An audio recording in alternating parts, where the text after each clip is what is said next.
Here's Brody Brazil. Okay, I'm going to say something here which might initially come across the wrong way. So I'll pause, I'll let it sink in, I'll say it again to hopefully make sure you clearly understand what I'm trying to get across here. And that is this. The Ballpark Village, I think, might be ruining baseball and the experience across our country. Now, wait a second. I'm not talking about the actual experience for a fan and what might happen here in St. Louis. You come to the game early, you go to a restaurant, you have a nice dinner, you sit down with your family and friends. Then you go into Busch Stadium. You enjoy a couple hours more of baseball, and then you come back out afterwards, cocktails, desserts, whatever. You turn that stadium site into an all-day event and adventure. That's a positive thing. I'm all for that. It's not the enjoyment of a ballpark village. It's the process now and the expectation of teams when they build a new stadium or try and upgrade their current stadium that they want one of these ballpark villages. And that opens up a door of complexity and complications and difficulty. And it puts a lot of teams and municipalities in situations where they're butting heads. And now these teams are talking about relocation and such. So let me tell the whole backstory here. We need to go back to the 60s and 70s.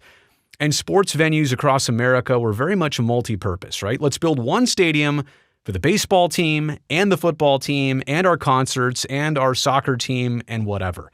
So a lot of these circular concrete stadiums, they were definitely not built for looks. They were more for function than actual fashion. And there are a ton of examples, which I'll get into, that fit the exact definition of one of these old multi-purpose venues. And they were always built, it seems like freeway adjacent, like right next to a freeway, and have huge parking lots. I mean, if there were 60,000 seats, there were at least like 20,000 parking spaces for all these big old venues, like the Oakland Coliseum. And in this case, two venues, indoor arena, outdoor stadium, tons of parking. Oh, look, there's 880, the Nimitz. Just like I said, this one checks all the boxes of the 60s and 70s.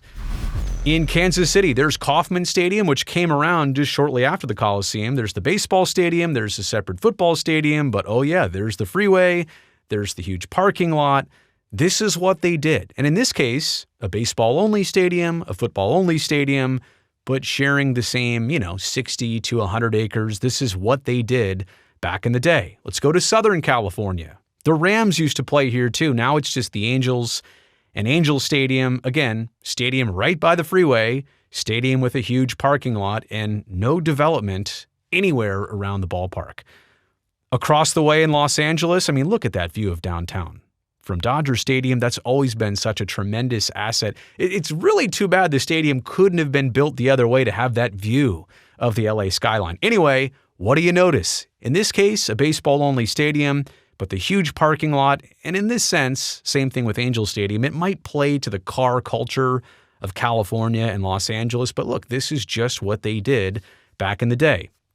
How about the Astrodome, which is obviously no longer used, and the current stadium where the Texans currently play right next door, but look what they did back in the day.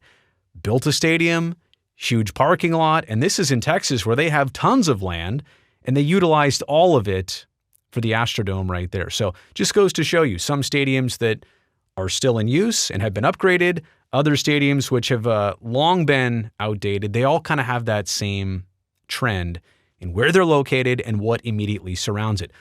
Well, the new trend kind of emerged and came to be late 80s, early 90s, and into the 2000s. And that was when you're going to build a new stadium, go downtown.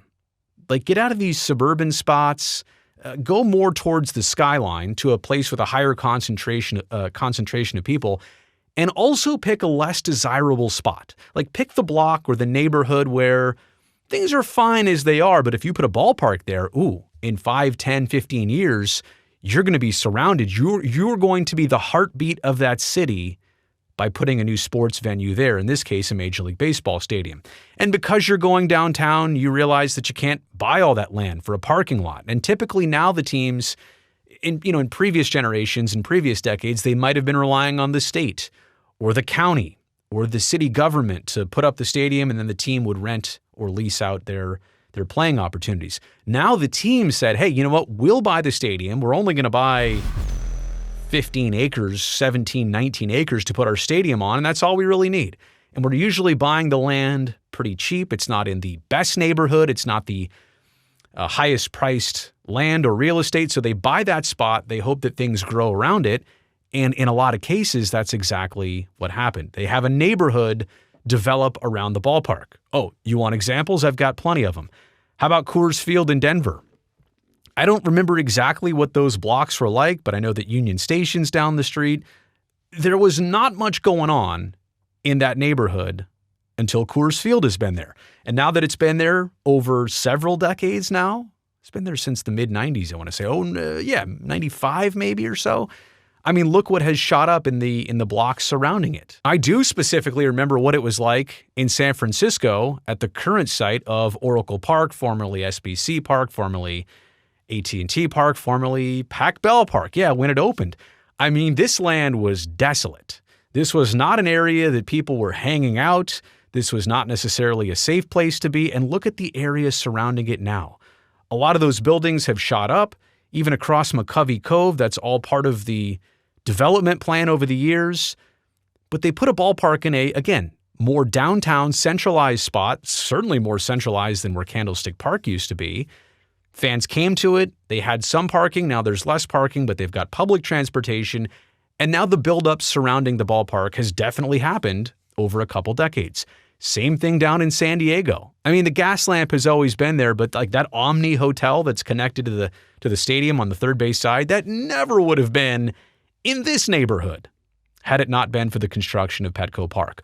Also, all those condos and sky rises. I was just down there walking the site maybe a year ago, and it's just amazing how every couple years it totally changes and there's more buildings and more buildup.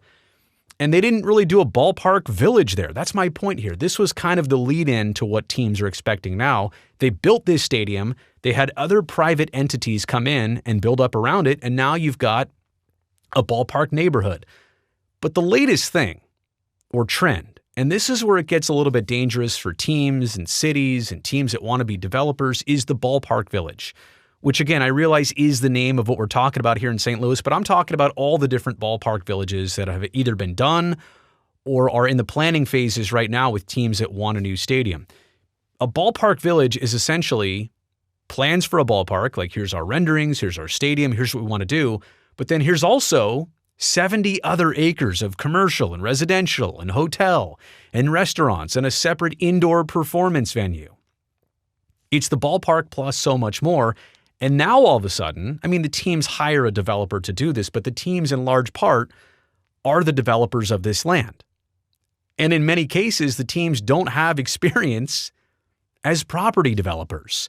They are baseball entities. And some of their owners might actually be in the development business. But again, that's not necessarily the case everywhere. So you're putting teams in a situation they're not usually in a situation that all of a sudden just got way more complex. Like building the stadium alone is usually enough of an issue for funding and for infrastructure and for all the stuff that needs to happen before a ballpark can get built. Buy the land, lease the land, whatever you need to do. There's so many complexities there, but you're almost doubling down on how difficult projects have to be because the baseball teams want to do more. Now, in the case of, I think this is Busch Stadium number 3, that current ballpark village sits on the former site of the old Busch Stadium, number 2, that preceded it.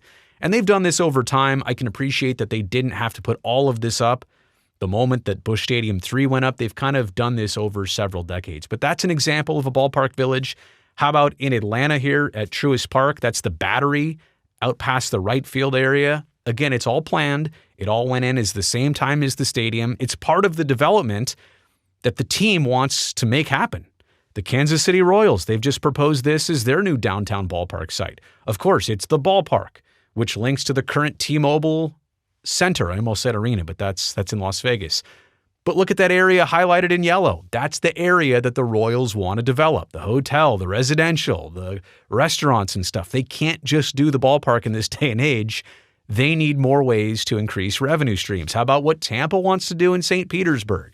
Build on the current site of Tropicana Field, build that new square-shaped pyramid stadium, that indoor dome stadium, but look at all the development around it.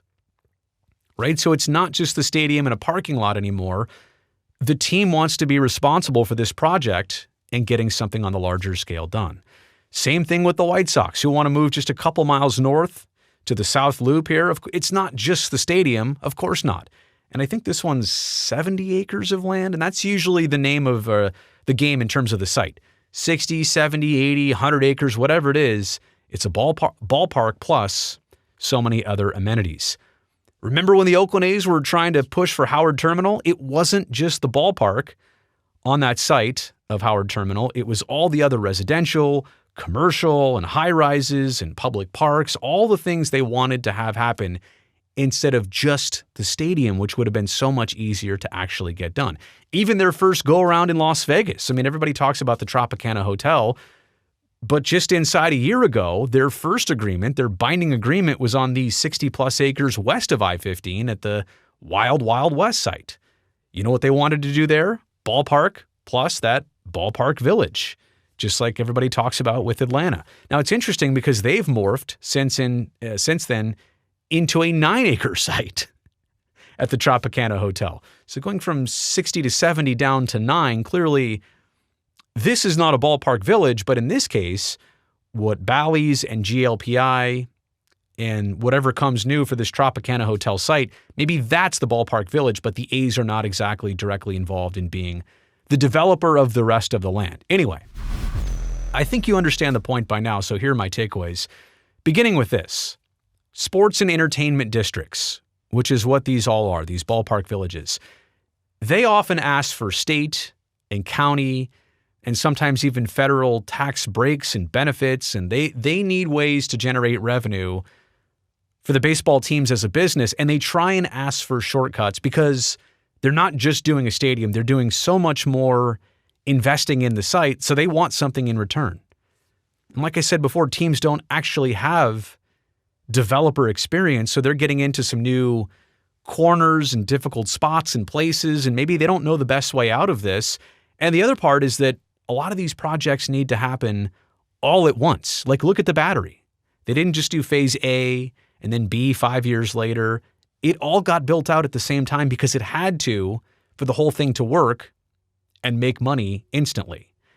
And if it all doesn't happen according to plan, or if a city or a county or a state says, we can do the ballpark, but we can't do everything else, sometimes there's delays, and then there's threats, and then there's referendum votes publicly, and then there's the trend of potential relocation. Like, for example, what if this Rays situation in St. Pete can't work? They're asking for so much land. They want to do a huge project. They need public money. Same thing in Kansas City. There's going to be a vote pretty soon to either continue a 3/8 cent sales tax or 5/8 a sales tax. They're going to ask for it to continue. But if it doesn't, can they do just the ballpark, or do they need to do the whole thing?